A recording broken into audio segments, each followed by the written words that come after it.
Chapter 6. Secondly, by Tybert the cat. The old cat would have been very pleased to retire from the proceedings, but it was too late. He had allowed himself to be surprised. "Tybert!" It was the voice of Noble the lion himself, without any doubt, and this sovereign voice was definitely speaking to him, Tybert. A few moments earlier, 1 moment earlier, he could have slid along his branch, slipped behind the trunk of the tree, and disappeared from the sight of everyone. Cursed be Bruin and his red hood for keeping him there a little longer than necessary. "Tybert!" "Your Majesty," said the cat. And he came down from his branch, but once he had reached the ground, he remained humbly before the lion's gaze. "We shall therefore count on you," said Noble. Tybert hesitated. Should he question the king? Should he pretend to be unaware why the king should count on him? To do him justice, he did not hesitate for long. He was wise. He knew that nobody can escape from his destiny, and that the priest must go to the chapter willy-nilly. "Your Majesty, I will leave at dawn." "Certainly not," said the lion. "You will leave at once. Even if you hide your eyes from me, Tybert, I know that they can see in the dark, like mine." "Your Majesty," said Tybert, bowing. And off he went, like Bruin the bear.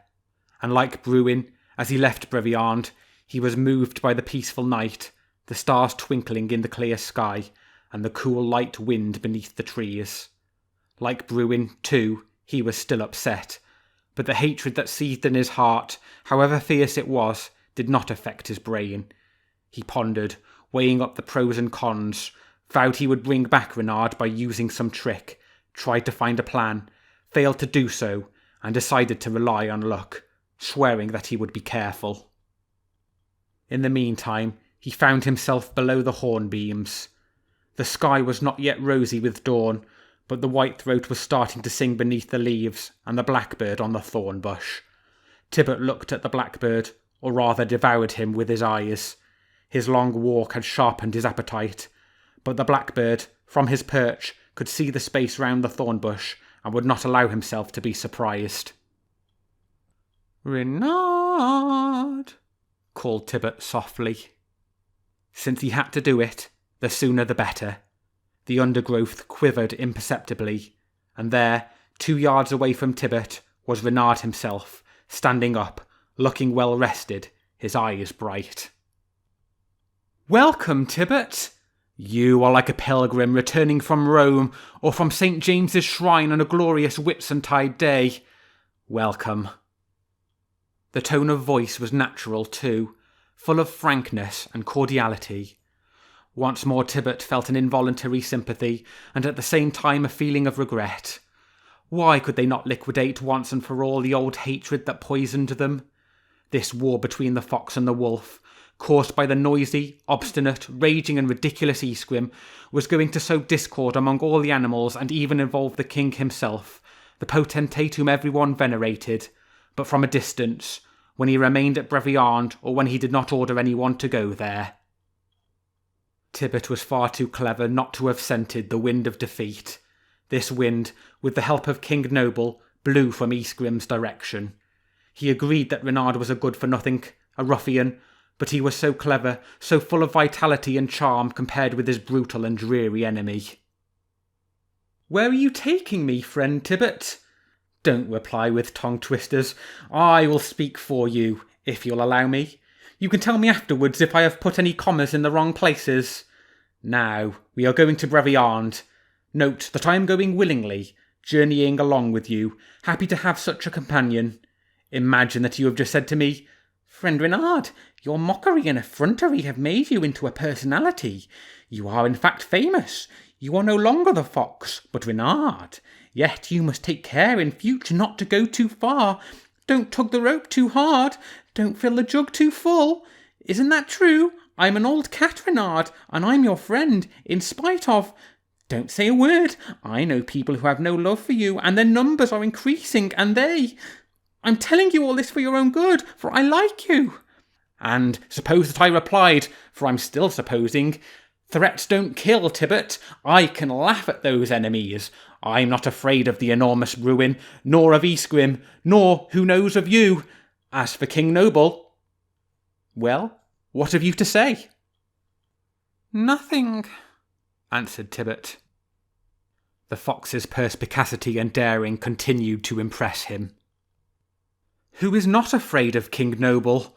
Reynard went on. I would be afraid of him too. Listen to me carefully, like Eastgrim, like Bruin, or like you, if I had to be afraid of him. But why should I be afraid of him? Was it I, with a stroke of my paw, who tore open Eastgrim's cheek, or the bear's head and ears? Was it I who stripped them? It was not King Noble either, you will tell me, but merely the tailless one's greediness. What did Noble say when he saw Bruin the Hideous? Did he roar? Did he vow to destroy me? Has he asked me, through you, Tybert, to bring the rope from which I shall be hanged this evening? In the meantime, they walked side by side. Dawn came and revealed the spire of a small church, the friary wall covered with hollyhocks. A cock crowed. Reynard, sighed Tybert. He yawned, his eyes moist with hunger. I can't bear it any longer. I'm dying of hunger. Shall we try? No, said Reynard. That's Pastor Everard's cock, the only one I've left him, along with 2 old moulting hens as thin and as tough as the cock. But... But what? said Tybert. No, nothing. The food's too wretched. But what is it? Mice and rats, although there are swarms of them. This barn is full of them, at the top of this ladder, behind this cat run, under the door. Things certainly happened of their own accord in the pale light of dawn. Should they act together? Should they discuss it? Why? The ladder, with its wide rungs, ran up the side of the house, ending in a small platform where the 2 friends were standing. You must have grown fatter, Tybert, said Reynard. Is it age? How heavy you've become. Must I show you how to get through a cat run? Look. Just a moment, said Tybert. He pushed Reynard aside and went through, but he immediately cursed his folly. He was caught. His neck was held by a cord stretched across by young Martin, the novice, whose head was already shaved and tonsured. What a worthy pastor's son he was, devoting his knowledge and skill to laying traps for wild cats and foxes. His hearing was good, and he woke up. Father! Mother! Come up quickly! I've caught the fox!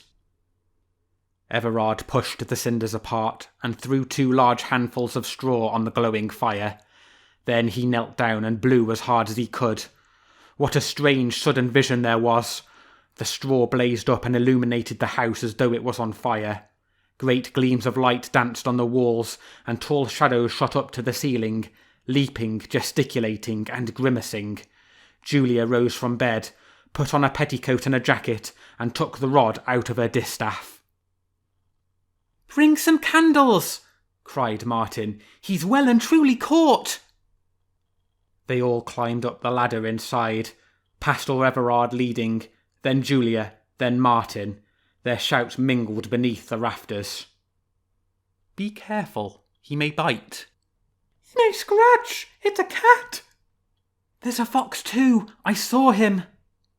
Everard shrieked, for he had been scratched and bitten in the seat of his trousers. At him, Tybert.